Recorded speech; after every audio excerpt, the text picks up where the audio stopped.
Kung ako man, tatanaw ng utang na loob sa kanila, gagawin ko pa rin. Pero baka sa ibang bagay na lang. Kasi malaki rin naman ang utang na loob ko sa taong bayan. Malaki rin naman ang utang na loob ko sa inyo. Kaya bakit? Ang nanay ko si Chayong. Ang tatay ko si Butete. Sa Pier 8. Solong katawan lang ako. Pero dahil sa taong bayan, narating ko yung kilalalagyan ko ngayon. So hindi naman siguro masama. Natanangin ko naman ang utang na loob. Pero gagawin ko pa rin bilang isang tao na lumingon sa kanila. Kaya na siguro baka naman sa ibang bagay na naman. Dahil ang pinag-uusapan naman dito, ang katatayuan ng mga batang Maynila. Ang kalalagayan ng tao, ng syudad. Kaya hayaan ko na lang ang taong bayan na mag-desisyon pagdating. Hi! Hello! Salamat sa Diyos. Ligtas kayong lahat, bagamat inambalos tayo ng bagyo. Hirap. Mahirap talaga pagka lalo na yung alala nyo, Pundoy, Randa, lahat ng ipon mo nawawala. Demos, TV, sopa, bangko, lahat. Pati mga alaga mong hayop na maalam ng maaga. Pero ang importante, magkagaling man, buhay ang bawat isa sa atin. Salamat sa Diyos. Life must go on. I love you.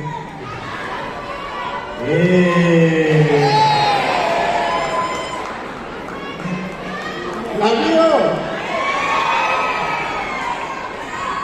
Anyway, maraming salamat sa pagtubod ninyo sa aking imbitasyon. Meron tayong mga ilang ka-distrito rin dito sa ibang distrito na naawa naman ako dala ng talaga namang hindi sila makalabas ng bahay nila nung oras na dapat sila ay nandito. Kaya i-welcome din natin yung mga taga-ibang distrito, palakpakan natin sila. Sa tulad ng dati, pipilitin natin yakapin ang kaya natin yakapin. Pahabain natin ang kamay natin at uunawain ang bawat kapwa. Ganun talaga. Kayo, mga barangay official, lahat iyayakapin nyo. Hanggang kaya ninyo, minsan bumubunan pa kayo sa bulsan ninyo. Pero magkaganon pa man, ipinapakita nyo pa rin ang pagmamalasakit sa bagay na dapat naman tularan sa buong mundo. Tayo ang takbuhan, bawat pamilya na sasabukan natin. So anyway, mabigat itong mga darating na panahon.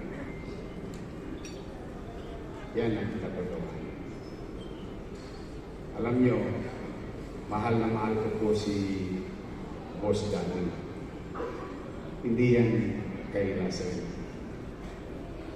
Lahat ng laban ng mga anak ni Boss Danny nakasama. Totoo. Malaki ang utang na loob ko kay Boss Danny. Kaya nga sa maliit kong kaparaanan, iniraos natin. Andiyan naman sila, kahit pa paano, masaya ko para sa kanila. Diyan si Dennis Lacuna, Philip Lacuna, Lay Lacuna, si Fox, yung asawa ni ate, si ate Hani. Kompleto naman na sila. Kumbaga, dahil sa sobrang pagmamahal ko kay Boss, pinilit ko silang iraos. May anak din naman ako, pero ipinagpauna ko na sila. At nabigyan ng pagkakataon. Salamat sa inyo, naging mayor. First time in history sa haba ng panahon. Happy ako.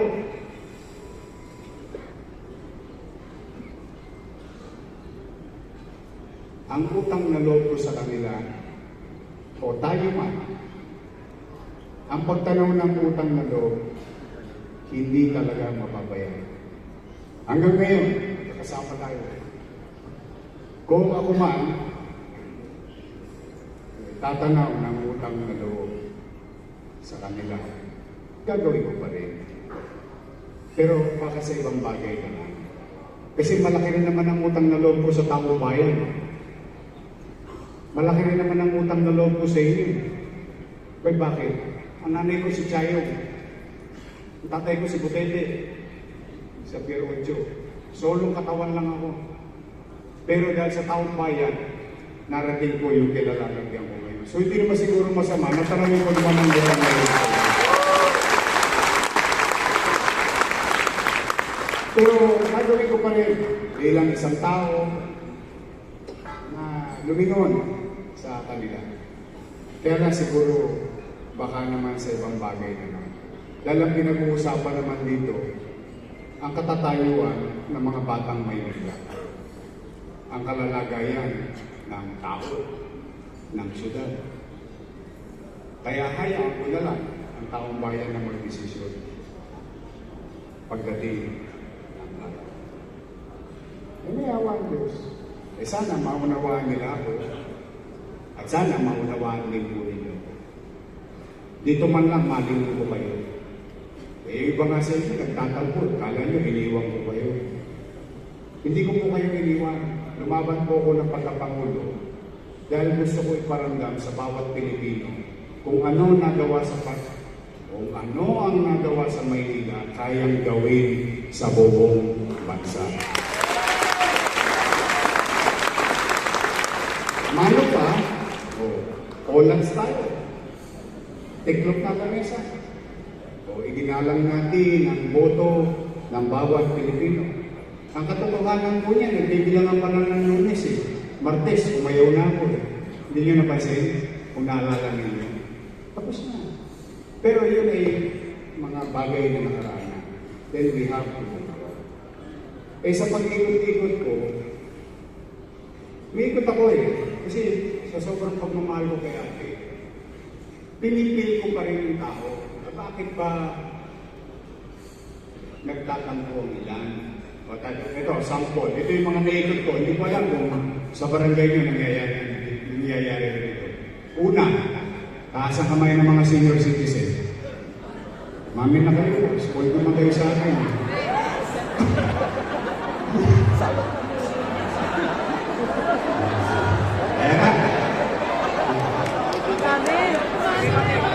Mahal-mahal yan, mga senior citizen, mga nanay ko, tatay ko, lolo at lola ko. Spoil yan sa Maynila. Tingnan ninyo. Ano ang ikinalulungkot ko? Tingnan natin alalahanin natin sa grid, yung hindi naman matagal na nakaraan. Bagong nakaraan lang ito Nung araw, anong sinabi ko? Dadalhin ko ang Makati sa Maynila. Naalala niyo ng kampanya? Ang pangarap ko lang noon, cake man lang. Cake lang. Cake lang yun, na magkaroon naman ng cake yung mga senior ko sa pag-birthday nila. Pero, nung maupo ko, nakita ko yung pera. Puro kalsada. Ang ganda-ganda pa ng kalsada, makikita mo sa parang i-renovate. Sabi ko, maganda pa yung kalsada O di nakalikom ako. Ang sabi ko noon, walang mahirap, walang middle class, walang mayaman. Botante, hindi. Lahat may allowance ang senior citizen. Alam niyo, walang pinipili-pili. Tapos, naalala niyo ito ano ko lang, para itama ninyo ako kung baka namali na ako ng ginawa ko Sabi ko noon, hindi na akuha ni Lolo. Hindi na akuha ni Lola. Kasi buwanan yung pensyon, Pero ang bigay quarterly, kasi alam niyo naman mga barangay, di ba? Ang pasok ng pera quarterly. So, mangyari minsan 6 months. 6 months. O, nung bigayan ng payout, hindi nakuha. Pwede sabi ko, alam mo mga lolo at lola ko, kahit 11 months mong hindi nakuha yan, pagdating ng Disyembre, may 6,000 ka. Tama ba? Nangyari ba yung araw? Patay na nga, binibilang ko pa eh. Sabi ko, lagay ko naman kayo tapos bubuhatin mo sa katao, ganun mo, tatak mo, makuha mo. Di ba yung binibiro natin doon? Halimbawa, living allowance. Di ba ang salita? Living allowance. Ibig sabihin, ika-anim na buwan, payout, namatay. Dapat, yung 5 buwan, makuha ng pamilya. Kasi, buhay pa siya nun eh. Diba? Buhay pa siya nun eh. Yung ika-anim na buwan, hindi niya na makukuha. Kasi tegi na eh. Tama ba? Nagtataka naman ako, bakit nila binago yung batas?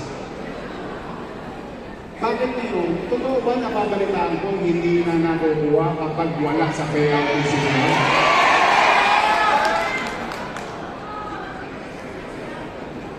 Baka naman tinira ni Chairman. Hello, sir. Alam mo bakit? Kaya ako tinitiro? Madalas pagbintangan si Chairman. Hindi naman kasalanan ni Chairman yun eh. Unang-una, wala naman tangan si Chairman. Ang tanong ko, pera ba yung taong bayan? Opo. Inupos ko. Hindi sa kalsada, ang makinabang, yung mga lola ko na lamang, namin tatay ko, mapakinabangan man lang nila. Alam niyo kung magkano yun? Alam niyo kung magkano? Magugulan kayo. Maling-anda lang to ha. 500 lang to. 150,000 divided by 2. 75 million a month. Almost 1 billion pesos every year para sa mga lolo at lola ko. Tanong, pag nilagay ko sa kalsada, okay naman. Tuwan-tuwa yung gulong. Tama po ba? Pag nilagay ko sa bulsa ng lola ko, may mabubunod siya. Metformin, losartan, o kaya ipapasya niya yung ako. Nakatali ako ngayon ng 1.5, 3 buwan. Halika, mag-jollibee tayo. Tama ba? Hindi ko maintindihan. Iniwan mo na ng ganun eh. Hindi ba? Bakit kailangan baguhin? Nandun naman yung pera eh. Isusuli pa natin. Kaya malamang si Chairman, yung kwento ng isang Chairman, alam mo, sabi sa akin ng lola, Chairman naman, 500 na lang, tinira mo pa eh. Kawawa naman yung Chairman. Wala naman kinalaman mo. Hindi na, pera na, hindi ko pera yun ha. Pera ng taong bayan yun. O ngayon, total, nagsichismisan tayo ngayong gabi. O ngayong araw. May mauwi lang ngayong kwento. May mauwi lang. Sabihin nyo sa mga lolo-lola ko. Una, sabihin sa kanila, I love you. Pangalawa, sabihin sa kanila, may awa ng Diyos, pagdating araw, ibabalik ko sa dati yung sistema.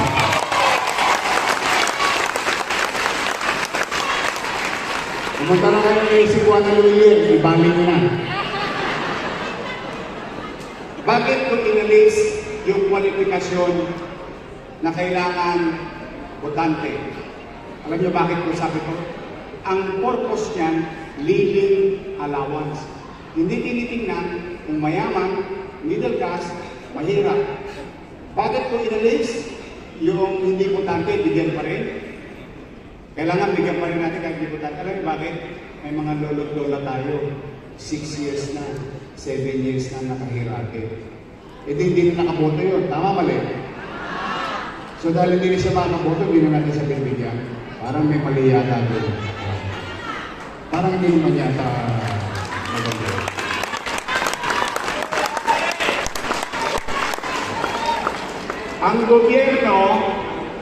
Ang gobyerno, hindi bangko. Ang gobyerno, hindi para mag-impok ng pera. Bangko lang po yun. Ang gobyerno, dapat gumastos ng pera ng taong bayan. Yun ang purpose ng gobyerno. O kaya magpanatagin nyo na yung mga lolo't lola mo, sabihin nyo sa kanila, steady lang sila sa Getty. May awain Diyos. Pag may nakabalik yan, balik-balik na lahat. Dalawa lang muna. Pero major concern ko to. Yung pangalawang problema rin to ng barangay at ng may sakit. Hindi ko maintindihan bakit kailangan mag-online pa kayo para pumunta sa health center.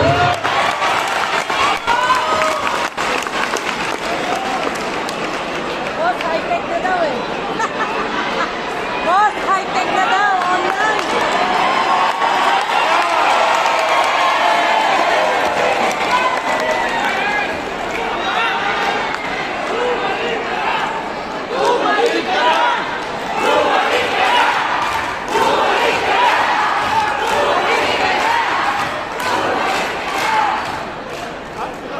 So ang ibig sabihin, yung nanay ko may sakit. Yung nanay ko matanda na. Hindi marunong cellphone. Tatawagin yung anak. O tatawagin yung ako. Anak, hinahapo ako. Dali mo nga ako sa health center. Sabihin yung ako, ano ka? Wala kang schedule.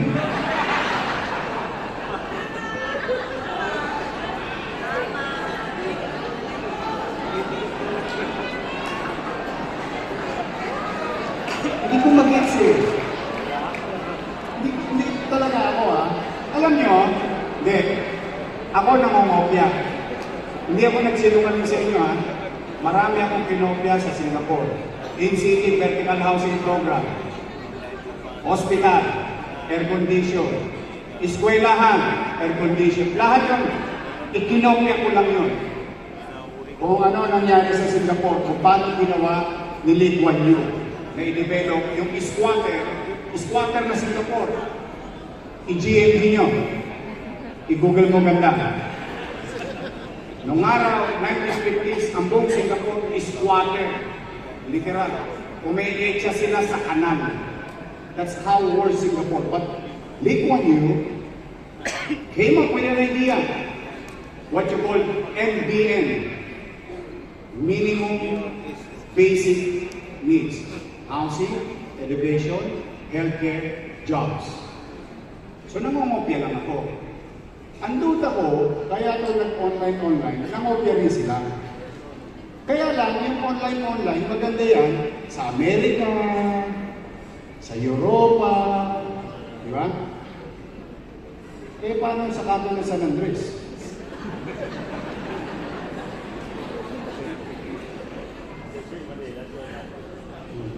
Paano doon sa Riles? Paano din sa Paseco? Paano mga taga-Intramuros? So sabi ko, kung gusto natin na may sistema, hindi gawin natin. Papuntayin natin yung tao, pag may naramdaman siya yung test ball, kukuha siya ng calcium, kukuha siya ng iron, para meron siyang vitamina, isulat mo pangalan, address, barangay, uwi na. Mahirap ba yun? Sige. Yung matatanda, pupunta doon, dadalhin yung apogo, bunutan mo ng ngipin, namamaga. Sabi, ay wala kayong schedule. Sabi, apo, bibigyan kita ngayon, tokbolo doon.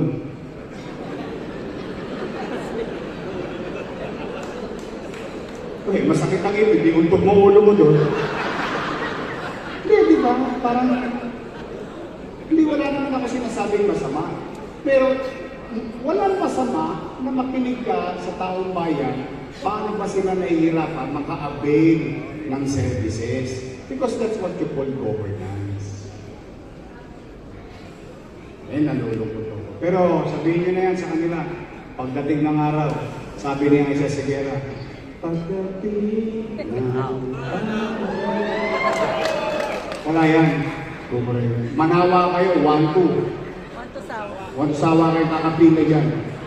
Hanggat meron, maiuwi ninyo. Pag wala na, agampanan natin, gagawa natin ang paraan. Ganun lang yan. Simple. Kasi may mga bagay sa ibang bansa maganda. Pero hindi ko maganda sa kanila, bagay sa atin. May binabagayan. Ang pangungopia, kumbaga sa classmate, kung okay lahat, mahalata, pareho kayo ng score. Makapasa lang, boss. Mahalata ka ng teacher, baka bigla kang mag-recitation. Hands forward! Gaganin ka ng teacher mo. Yari ka. Hindi, diba? Sa akin yan naman. But anyway, wala tayong masyadong ano ngayon. Issue lang to. Kasi ito tingin ko medyo issue to. Dalawa lang muna. Para may maiuwi naman kayong kwentuhan sa barangay. Na meron naman kayong maiuwi na mapaghawakan pa. Kasi importante yun dahil tatanungin kayo eh. Ano ba napag-usapan? O at least 2 month lang. Someday na lang. Someday na lang. Someday na lang. Pero ito naman, meron lang ako, may kompromiso na ako sa inyo. Kumbaga, sige, ayusin natin yan. Pwede ba akong humingi ng pagod? Pero personal. Hindi pang-taong bayan. Personal ko lang itong hiling. Makisuyo lang sa inyo. Pagpapasensya niyo na tayo. Yung hilingin ko medyo personal. Kasi mahal ko naman talaga yan. Si Ate Hani, si Billy, si May, lahat sila kung pamilya dahil may boss dahil. Ang pakiusap ko lang, sa akin lang ito arbor ko na ito. Huwag kayo magsasalita ng masama laban kay Ate Hani.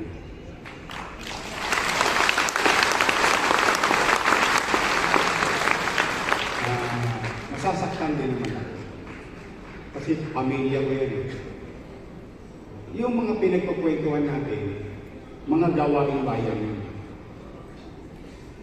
Pero yung, pag na lang kayo, ayaw nyo na lang yung taong bayan. Kung meron man kayong kinikilkin, sarili ninyo na lang. Yun lang naman yakin. Kasi, siyempre ayaw ko rin masasaktan yun. Yun na lang, maalingon pa natin para kay Costa. Kasi ito, hindi naman tutungkol sa amin. Ito tungkol sa pamilya namin. Tungkol to sa bawat pamilyang Manileño. Buhay natin lahat ito.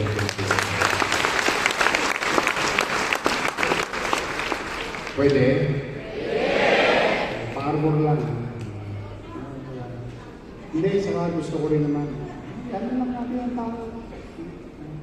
Pag ang tao nagsalita, wala naman tayo magagawa. Pero tayo mga opisyal. Tapos, pag may programa ang gobyerno, samahan nyo. Bakit? Yung itulong na ibibigay sa barangay, kapakinabangan ng mga taga-barangay. Tama mali? Huwag natin nahatiin hanggang. Kahit na nagpo-compete siya, pwede pa rin tayong unified. Ano ang common goal natin? Taong bayan. Pinangingibabaw natin ang katatayuan, kalagayan at kinabukasan ng bawat batang Maynila sa loob ng ating lungsod. Eko yung mga.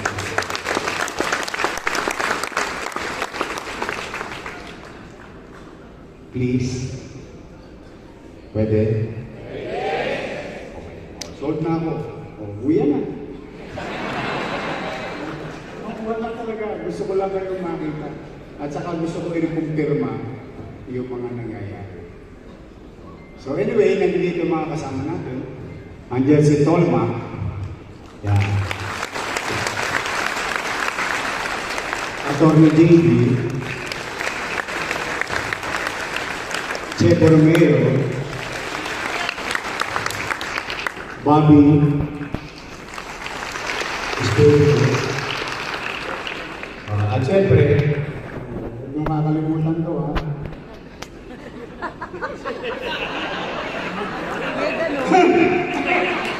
May ganun. Chica Chesa. Nandito rin, Simon Yopango. Nandito, kasama natin po si Laris Borromeo. Kasi may tatay niya si Che Borromeo. So, ngayon naman, someday, ito ang ating mga magiging partner. Parang natutuwa naman ako. Siyempre, talagang maliit ang mundo na public service. Magkikita-kita rin kayo sa finals. Nandito si Ali at Chelsea.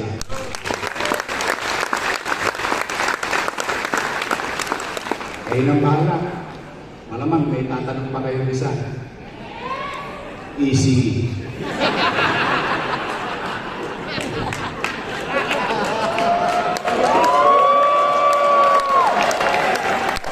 Sa totoo lang, kayo lang sapat na eh.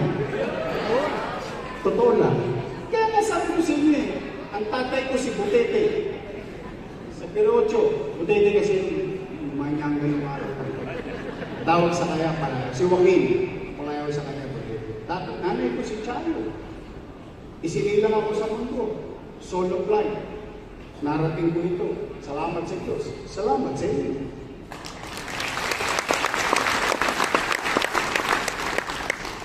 Kaya sana someday, magkita-kita tayo. For the meantime, mag-ingat kayo pa uwi. Lumilimlim na naman. Bagay, mga taga-Maynila, Platman. Sanay na tayo sa bagyo. Pero basta, importante, buong pamilya. Ligtas. Lahat ng nawalang termos. Sino sa inyo nawala ng sapatos? Asa naman? O yun, may ilan-ilan. Nawala? May bagong sapatos ka mamaya. Nawala na termos. Ako, malamang yan. Eh basta, walang uwing-guan. Pagpapasensya nyo na nalayanin namin. Kasi ayaw ko lang kayo mag-abono. Oy, tasa kami ng mga XO. Yan, lagi yung kabilang. Kahit yung araw pa, di ba? Ujoys!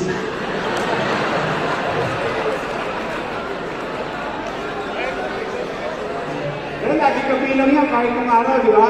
Yung chairman, mga kagawa dito dati. Lagi natin sila sama. So muli, mag-ingat kayo. Maraming salamat sa pagtubuli nyo sa ating invitasyon. Mahal na mahal ko po kayo. Manila! God, hey!